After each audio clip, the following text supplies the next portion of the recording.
Hello friends, welcome to my channel. இன்றைக்கி இதோட நம்ம பார்க்க போகிற ஃபேக்ட் என்னென்னு பார்த்தீங்கன்னா, ரொம்ப சூப்பரான க்ரேஸியான ஒரு பிளான்ட்டை போய் தான் பார்க்க போகிறோம். இதோட பேர் வீனஸ் ஃப்ளை ட்ராப்.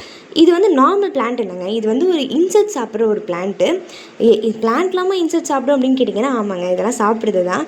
ஸோ சிம்பிளாக பார்த்தீங்கன்னா, இந்த பிளான்ட் க்ரோ ஆகிற பிளேஸ் வந்து ஒரு நியூட்ரிஷன் கம்மியாக இருக்கிற ஒரு சாயிலில் தான் இது வந்து க்ரோ ஆகும். ஸோ நைட்ரஜன் இருக்காது.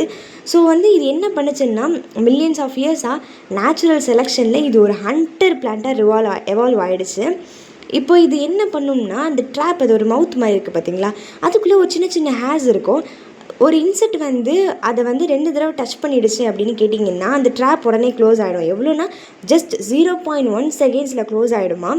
ஸோ வந்து அதனால் என்ன சொல்கிறாங்கன்னா, இதுதான் ரொம்ப ஃபாஸ்டஸ்ட் ரியாக்ட் பிளான்ட் அப்படின்னு சொல்கிறாங்க. ஆனால் இது வந்து என்ன சடனாக க்ளோஸ் பண்ணிச்சிங்களே, அது வந்து ரேண்டமாலாம் பண்ணாதுங்களா. ஏன்னா எனர்ஜி வேஸ்ட் பண்ணாது இந்த பிளான்ட்டு. ஸோ வந்து அது ஒரு கவுண்டிங் மாதிரி வச்சுக்குமா, அதை வச்சு தான் அது க்ளோஸ் பண்ணுமா.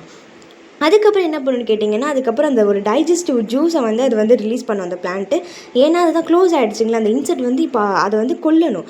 அப்போ வந்து அது என்னென்னா, அது ஒரு ஆசிட் மாதிரி வச்சு அதை வந்து டிசால்வ் ஆக்கி அதுலேருந்து நியூட்ரிஷன்ஸை மட்டும் அப்சர்வ் பண்ணிவிட்டு அடுத்து ஒரு 10-15 நாளுக்கு அப்புறம் ஓப்பன் ஆகுமா. எதுவுமே நடக்காத மாதிரி, எதுவுமே அதில் நடந்திருக்காத மாதிரி ஒரு ரியாக்டரோட ஓப்பன் ஆகுமா. ஸோ கைஸ், இது பார்த்தீங்கன்னா, இது ஒரு பிளான்ட் மட்டும் இல்லை, இது வந்து நேச்சரோட ஸ்மார்ட்டஸ்ட் சர்வைவல் ஹேக் அப்படின்னு சொல்கிறாங்க. ஃபுட் இல்லைன்னா பிளான்ட்டு கூட ஹண்டராக மாறிடும் அப்படிங்கிறதுக்கு இந்த ஒரு பிளான்ட் ரொம்ப பெரிய எக்ஸாம்பிளாக இருக்குது. ஸோ நம்மளுக்கு ஃபுட் எவ்வளோக்கு எவ்வளோ எசென்ஷியல் நம்மளுக்கு தெரியும். பட் இருந்தாலும் நம்ம அதை வேஸ்ட் பண்ணாமல், நம்ம வந்து இனிமேல் வர ஜென்ரேஷன்ஸுக்கும் ஃபுட் இருக்கிற மாதிரி பார்த்துக்கிட்டு நம்ம வேஸ்ட் பண்ணாமல் நல்லா சாப்பிட்டுட்டு ஹெல்த்தியாக இருப்போம்.